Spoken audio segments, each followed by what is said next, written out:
నిజామాబాద్ జిల్లా పర్యటనలో భాగంగా టీపీసీసీ చీఫ్ మహేష్ కుమార్ గౌడ్ కీలక వ్యాఖ్యలు చేశారు. స్థానిక సంస్థల ఎన్నికలపై ఇంకా నిర్ణయం జరగలేదని, మంత్రివర్గంలో చర్చించి నిర్ణయం తీసుకుంటామని క్లారిటీ ఇచ్చారు.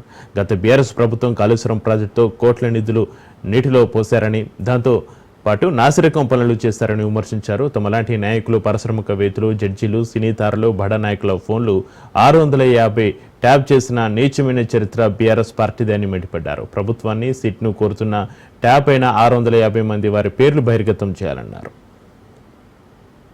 చెక్కులు ఇలా కాంగ్రెస్ ప్రభుత్వం వచ్చిన తర్వాత చిత్రం ఏంటంటే కేసీఆర్ పాలనలో ఎగ్గొట్టినటువంటి చెక్ డబ్బులు ఇవ్వకుండా పారిపోయినటువంటి చెక్కుల్ని ఇవాళ కాంగ్రెస్ ప్రభుత్వం ఆ సొమ్మునంతా భరించి పేదవారికి అందజేసిన సందర్భం.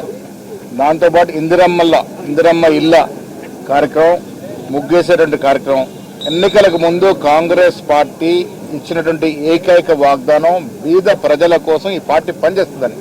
దాంట్లో భాగంగానే మహిళలకు ఉచిత బస్సు మొదలుకొని మొన్నటి సన్న బియ్యాల వరకు, తర్వాత ఇందిరమ్మ ఇళ్ల స్కీము, ఇవాళ రైతు బంధు, ప్రతిరోజు రైతు ఖాతాలో పడుతున్నటువంటి రుణము, ఇవాళకి దాదాపు 6-7 వేల కోట్లు ప్రభుత్వ ఖజానా నుంచి రైతుల ఖాతాలకు పడ్డ సందర్భం.